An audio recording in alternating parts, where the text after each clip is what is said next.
scholars. You! You heard me. I'm talking to you.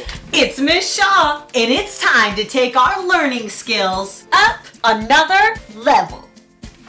Because you are a fierce learner, and you never back down. So let's start off by making a few promises to ourselves. I promise to focus. Say it with me. Today is the day I will not let anything distract me from my goals because I am super focused. I promise to... Just remember, even if you struggle, it's never impossible. If you work hard, you can change impossible to impossible. And I can't too. I can. I promise to show excellence. You need to do your personal best every day because no matter where you learn, no matter how you learn, excellence is the only option because you were born to be great. Ready to learn. Don't forget to have your supplies ready so you are set up for success.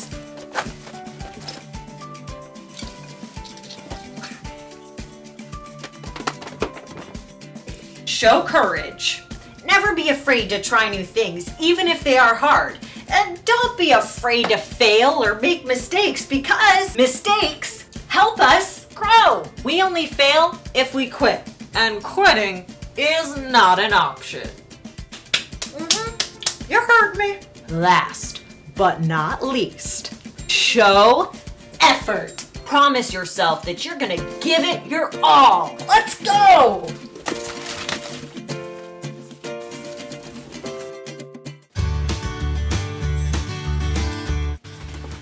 Oh, hey, I didn't even see you there. Guess I was caught up reading my book.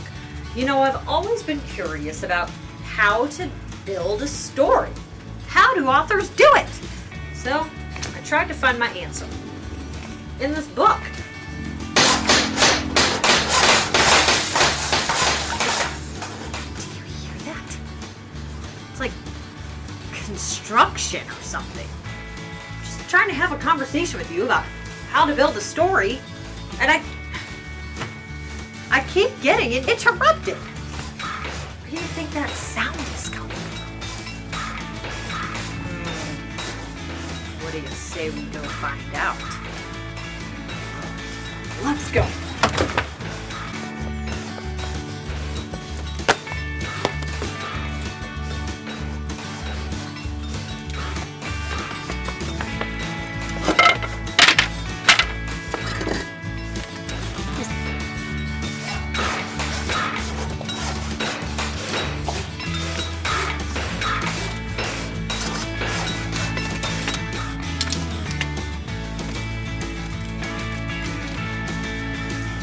Looks like our learning adventure is taking us to a construction site. Let's go! We have some building to do. Better get going.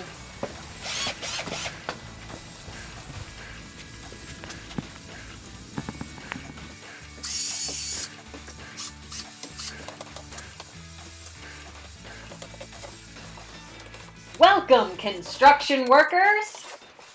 I don't know about you, but I'm ready to get building. But first, let's check out our blueprint. A blueprint is a guide for making something. It's a design or pattern that can be followed. Today, we're going to work together to understand the overall structure of a story. Awesome! But what is a structure? There are a lot of things that have structures. For example, a house. Now, do you know what holds up a building like this? Oh, I hear ya. Let's go see.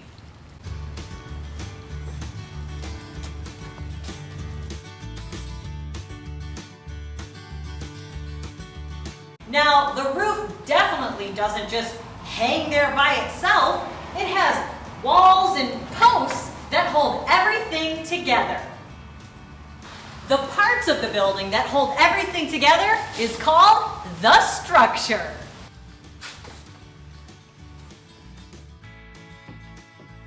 The stories that we read have structures too. Just like the walls of a building hold up the roof, the beginning, middle, and end make up the whole story structure. Now, I don't know about you, but I'm ready to read a story. It's a big one. Well, this is a problem. There's nothing inside. What? That's because there's different parts of the story that make up the overall structure. Looks like we need to write our own story. Are you ready to help? Let's get started. First, we'll think about the beginning of the story. That is the part of the story that introduces us to characters, which is who is in the story. The setting, which is where and when the story takes place. And sometimes the beginning of the story tells about a problem or a challenge the character will face in the story. Next, the middle of the story shows the action a character takes to try to solve the problem. And sometimes the problem gets bigger in this part of the story because the actions don't always work. Finally, the end of the story tells how the problem is solved or is worked out, and sometimes the character learns a lesson. All right, construction workers, now we need to fill our story. We need our characters, setting, and a problem in the beginning of our story. Then we need our character to try to solve the problem in the story. But then the problem has to get bigger. We need to tell how our character solved the problem. And the best part, our character learns a lesson. Now, what is our story going to be? Oh, I got it. Let's go. It was a warm Saturday afternoon in September when Sally ran outside. It was a day she had been waiting for. She had just gotten a new bike for her birthday. She was ready to put on her safety gear and start riding. That was until she walked up and saw just how tall it was. Oh no, can I do this?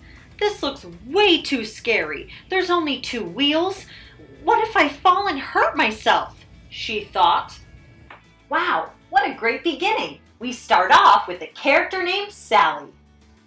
During the month of September, she goes outside. Then, once she sees her bike, she's faced with the problem. She's afraid she's gonna fall off her bike. Wow, I wonder what's gonna happen next.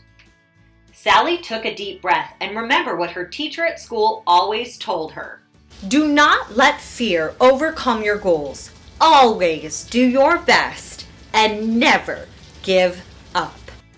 Sally grabbed the handlebars tight, put one leg over the bike, put her foot on one pedal, but lost her balance and fell.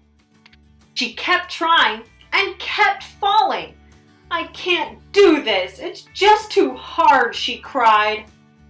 Oh no, the middle of the story is getting intense.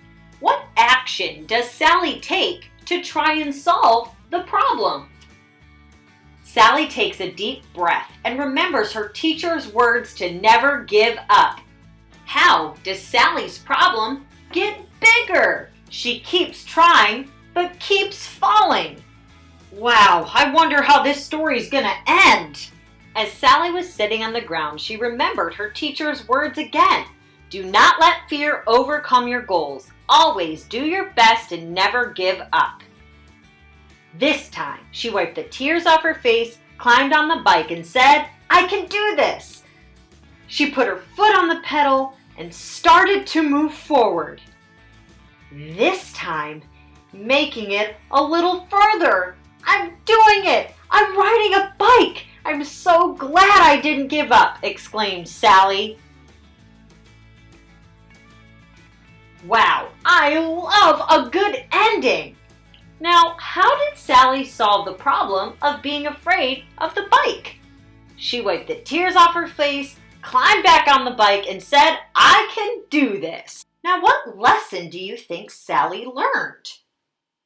Yes, never give up. Oh, sorry. Didn't even see you there. Caught up in my book again. What a great story. Even though it was hard for Sally when she first started to ride the bike, she did not give up and accomplished her goals.